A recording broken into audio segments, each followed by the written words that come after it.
ಇವತ್ತು ಮತ್ತೊಂದು ಸುತ್ತಿನ ಹಂಗಾಮ ನಡೆಯಲಿದೆ. ವಿಧಾನಸೌಧಕ್ಕೆ ಮುತ್ತಿಗೆ ಹಾಕಲು ಬಿಜೆಪಿ ಸಜ್ಜು ನಡೆಸ್ತಾ ಇರುವಂತದ್ದು. ನಾಗೇಂದ್ರ ರಾಜೀನಾಮೆಗೆ ಬಿಗಿ ಪಟ್ಟು ಹಿಡಿದಿದೆ ಬಿಜೆಪಿ. ಏಕೆಂದರೆ ಅಧಿವೇಶನ ಆರಂಭವಾದ 5 ದಿನಗಳು ಕೂಡ ಬಿಜೆಪಿ ಸದನದ ಒಳಗೆ ಹೊರಗೆ ಪ್ರತಿಭಟನೆ ಮೂಲಕ ಬಹಳ ಆಕ್ರೋಶ ವ್ಯಕ್ತಪಡಿಸಿದ್ರು. ಇವತ್ತು ಕೂಡ ವಿಧಾನಸೌಧಕ್ಕೆ ಮುತ್ತಿಗೆ ಹಾಕಲು ಎಲ್ಲಾ ರೀತಿಯ ಮಾಸ್ಟರ್ ಪ್ಲಾನ್ ಕೂಡ ರೆಡಿಯಾಗಿದೆ. ಅದರಲ್ಲೂ ಕೂಡ 3 ತಂಡ 3 ಪ್ರತ್ಯೇಕ ಸ್ಥಳಗಳಲ್ಲಿ ಮುತ್ತಿಗೆ ಹಾಕಲು ಕೂಡ ಬಿಜೆಪಿ ಪ್ಲಾನ್ ಮಾಡಿರುವಂತದ್ದು.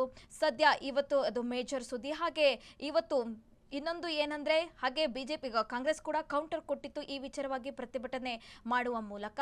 ಇವತ್ತು ಎಲ್ಲರ ಚಿತ್ತ ಈ ಪ್ರತಿಭಟನೆಯತ್ತ ಅಂತ ಇರುವಂತದ್ದು. ಹಾಗೆ ಮಹಾರಾಷ್ಟ್ರದ ಸರ್ಕಾರಿ ಆಸ್ಪತ್ರೆಯಲ್ಲಿ ವೆಂಟಿಲೇಟರ್ ಸ್ಫೋಟಗೊಂಡಿದೆ. 3 ನವಜಾತ ಶಿಶುಗಳು ಕೂಡ ದಾರುಣ ಸಾವನ್ನಪ್ಪಿರುವಂತದ್ದು. ಈ ಸ್ಟೋರಿನೂ ಕೂಡ ನೋಡ್ತಾ ಹೋಗೋಣ. ಮಹಾರಾಷ್ಟ್ರದ ಅಮರಾವತಿಯಲ್ಲಿ ಈ ಘಟನೆ ನಡೆದಿರುವಂತದ್ದು. ಈ ಸ್ಟೋರಿ ಕೂಡ ನೋಡ್ತಾ ಹೋಗೋಣ. ಹಾಗೆ ತಮಿಳುನಾಡಿಗೆ ಕಾವೇರಿ ನೀರು ಹಂಚಿಕೆ ವಿಚಾರಕ್ಕೆ ಸಂಬಂಧಪಟ್ಟಂತೆ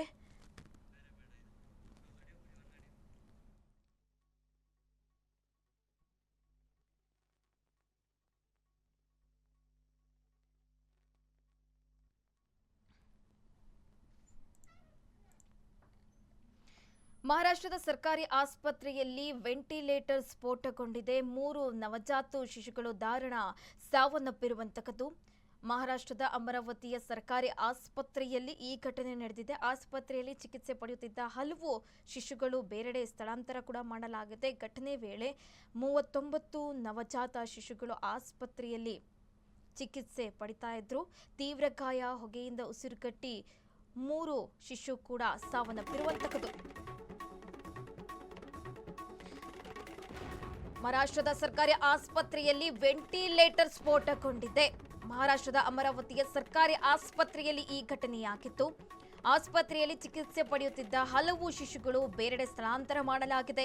ಘಟನೆ ವೇಳೆ 39 ನವಜಾತ ಶಿಶುಗಳು ಆಸ್ಪತ್ರೆಯಲ್ಲಿ ಚಿಕಿತ್ಸೆ ಪಡಿತಾ ಇದ್ವು. ತೀವ್ರ ಗಾಯ, ಹೊಗೆಯಿಂದ ಉಸಿರುಗಟ್ಟಿ 3 ಶಿಶು ಕೂಡ ಸಾವನ್ನಪ್ಪಿರುವಂತದ್ದು.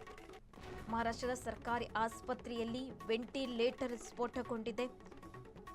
3 ನವಜಾತ ಶಿಶುಗಳು ದಾರುಣ ಸಾವನ್ನಪ್ಪಿರುವಂತಹ ಘಟನೆ ಮಹಾರಾಷ್ಟ್ರದ ಅಮರಾವತಿಯ ಸರ್ಕಾರಿ ಆಸ್ಪತ್ರೆಯಲ್ಲಿ ನಡೆದಿದೆ.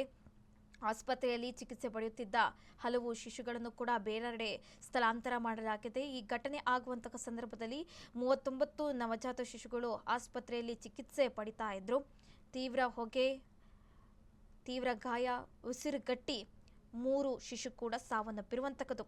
ಮಹಾರಾಷ್ಟ್ರದ ಅಮರಾವತಿಯ ಸರ್ಕಾರಿ ಆಸ್ಪತ್ರೆಯಲ್ಲಿ ಇಂದು ಮುಂಜಾನೆ ವೆಂಟಿಲೇಟರ್ ಸ್ಫೋಟಗೊಂಡು ಅಗ್ನಿ ಅವಘಡ ಸಂಭವಿಸಿದೆ.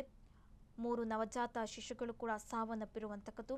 ಆಸ್ಪತ್ರೆಯಲ್ಲಿ ಚಿಕಿತ್ಸೆ ಪಡೆಯುತ್ತಿದ್ದ ಹಲವು ಶಿಶುಗಳನ್ನು ಕೂಡ ಬೇರೆ ಕಡೆ ಸ್ಥಳಾಂತರ ಮಾಡಲಾಗಿದೆ. ಬೆಳಗಿನ ಜಾವ 3:30 ಸುಮಾರಿಗೆ ಆಸ್ಪತ್ರೆಯ 3ನೇ ಮಹಡಿಯಲ್ಲಿ ವೆಂಟಿಲೇಟರ್ ಸ್ಫೋಟಗೊಂಡು ಬೆಂಕಿ ಕಾಣಿಸಿಕೊಂಡಿದೆ. ಘಟನೆಯ ಸಮಯದಲ್ಲಿ 39 ನವಜಾತ ಶಿಶುಗಳು ಆಸ್ಪತ್ರೆಯ ವಿಶೇಷ ನವಜಾತ ಶಿಶು ಆರೈಕೆ ಘಟಕದಲ್ಲಿ ಇದ್ದವು ಅಂತ ಕೂಡ ತಿಳಿದು ಬರ್ತಿರುವಂತದ್ದು. ಈಗ ಬೇರೆಡೆ ಸ್ಥಳಾಂತರ ಮಾಡಲಾಗಿದೆ.